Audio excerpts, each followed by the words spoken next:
This is Chris Keller from LikeandLocal.com with just a few simple fitness tests that you can utilize to test current quality of life. Now, perhaps the most important quality that we have for just basic quality of life and longevity is heart rate. The more your heart beats, the faster it's going to wear out. So one of our training goals with aerobic fitness is simply to get our resting heart rate down. Okay, and so that's our first test, is just to take your resting heart rate.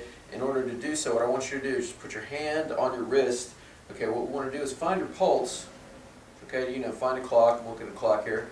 I'm just going to count the number of beats that I'm going to get in 60 seconds. All right, and what that tells us is how efficiently your heart is beating, one, and two, how hard your heart is working. Okay, and if whether or not the beats are irregular, if they're going kind of at a a steady clip, that would be one. But two, if you have if your heart rate is above maybe is in the mid-60s and 70s and up, that means that we need more dedicated aerobic work.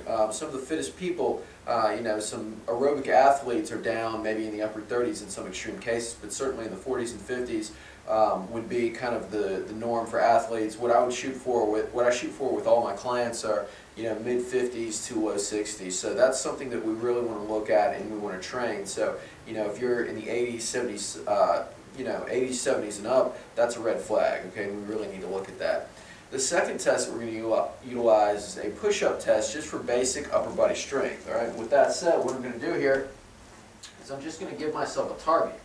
Okay. What I want to do, I've got a couple carpet squares here. You can use a pillow or whatever you have available to you. I'm just going to come into a push-up position, tucking my elbows in, pause at the bottom, and come back up. All right. I just want to see how many push-ups you can do.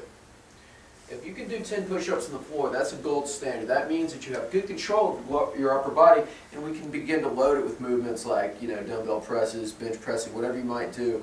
But if that is not the case, if that is sort of an area of an issue for you, if you feel that your butt is up here or you feel arching of the lower back, that means we need to put a little more work into our upper body strength training. So what you can do is just sort of regress the push-up, maybe to a bench or a higher surface, and work that. We'll talk a little bit more about that in our next video, but the point is that's an area of focus. All right, our last test is a lower body strength exercise, and when you think lower body strength, we might need like a barbell or something that we can utilize with weight to test that, but that really is not the case. What we're going to do is an exercise called a sit to stand. All right, so I'm on one leg here. I'm just going to sit down and stand up. All right, so I'm just standing up on one leg. You're going to need a bench or a chair for this. Okay, and again, I'm looking for 10 sits to stand here. So you just want to utilize, and this really tells us, this gives us a good idea of how strong your legs are, but how strong you are on the right versus the left side. So that's another thing. If you can get maybe 10 on one side, but you're only getting 3 or 4 on the other side, or you're not able to use that at all, there's some kind of an imbalance there, and we want to work one side more than the other. All right, but those are your tests.